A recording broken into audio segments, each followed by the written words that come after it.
Hey Ricky, so first and foremost, I want to thank you for this comment.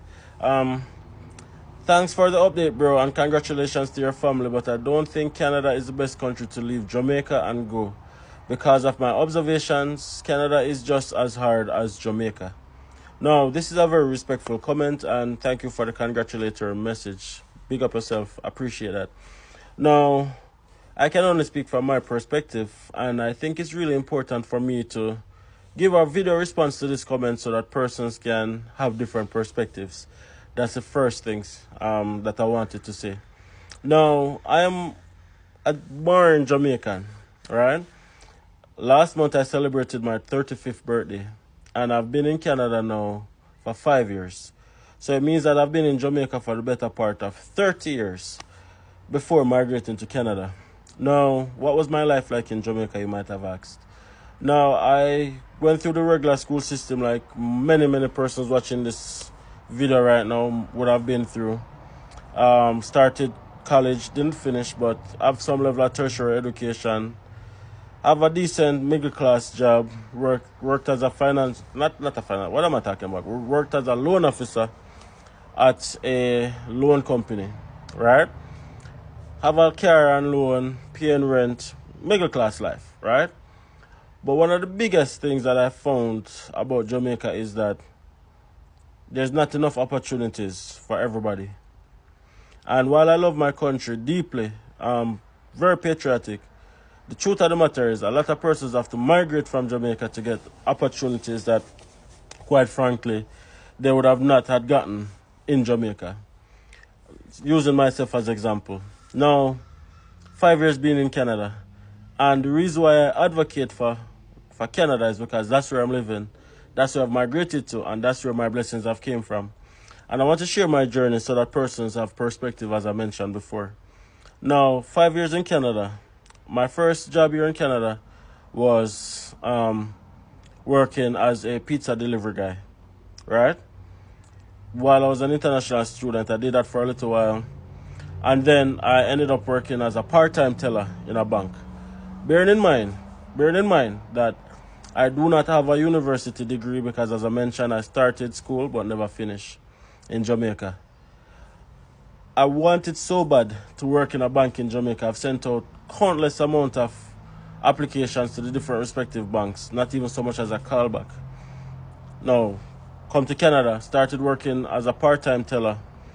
Then did that for a year or two, gradually matriculated into a full-time, then a senior teller, and then I became a manager of the front line, meaning that I became in charge of hiring persons to work in a bank. Same person who was not able to get a teller job back in Jamaica, right?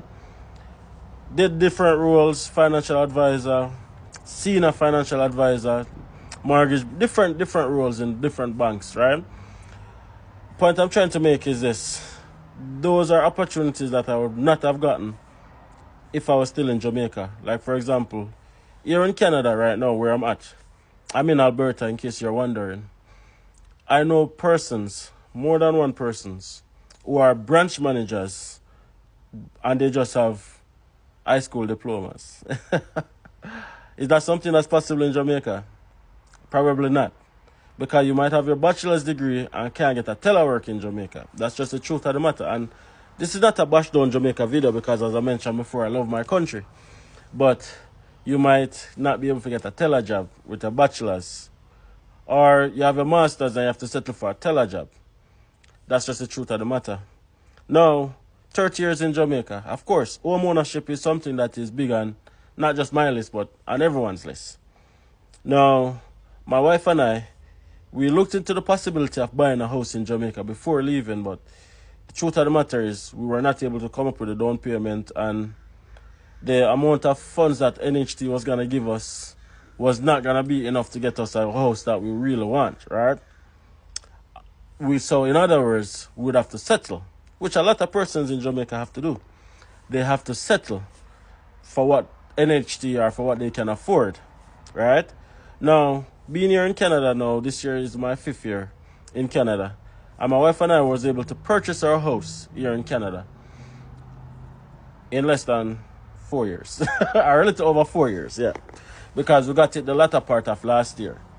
And 2 out of that 4 years was COVID and I was an international student. So technically speaking, within 2 years.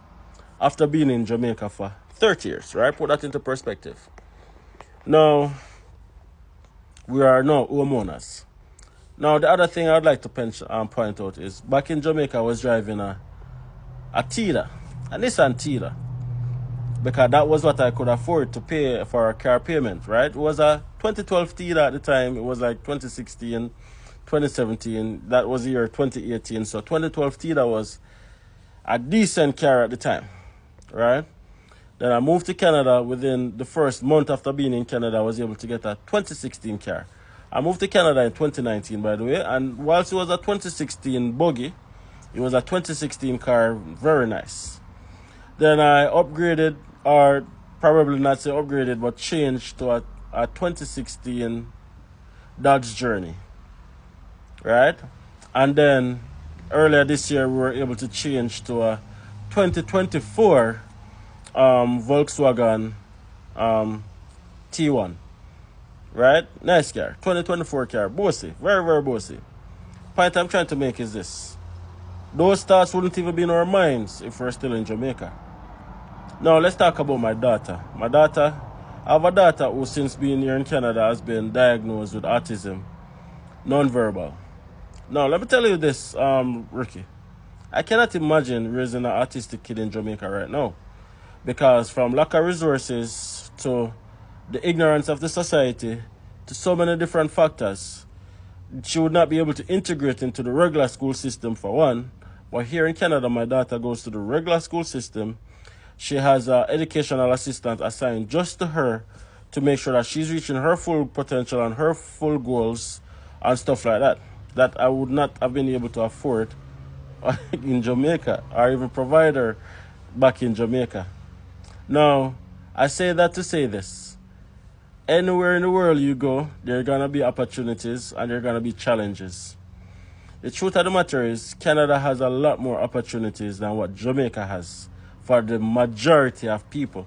In everything you have exception. There's going to be somebody watching this right now saying that I stayed in Jamaica and I made it. You are an anomaly. There's not enough opportunities for everybody. And I want to just point that out. Now, because there's not enough opportunities for everybody, some of us have to migrate to find our own opportunities while still representing Jamaica, because, trust me, anyone make people know me I had it. But we have to do with things to kind of make it in our life, right? So those are just some of the factors that I'm pointing out. Now, the other factor that I'd like to point out is safety. Now, crime is an issue anywhere in the world you go, and anywhere you go, you have to use common sense, right? But where I'm living right now, the type of crime that exists right here, trust me, it's not even crime in my book, right?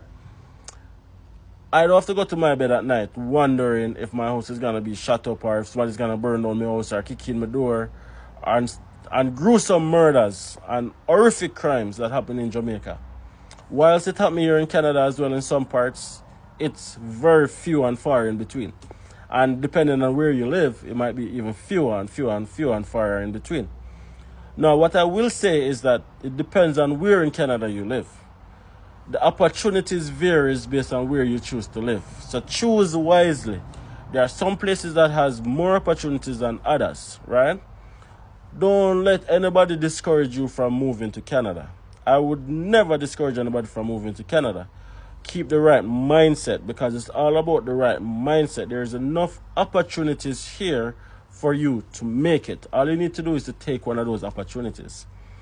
When somebody tries something and it doesn't work for them, then try to dissuade other persons because it didn't work for them. Don't fall into that trap. Don't let them get you. Don't let them get you. Listen, I'm a real yardie, real Jamaican who migrated, who's telling you guys that, listen, opportunities are there. Go for it. 100%. 150%. Anyways, I appreciate your comment, my bro. 10 minutes is always up, is almost up. That's how long it allows me to do this video. So, big up yourself.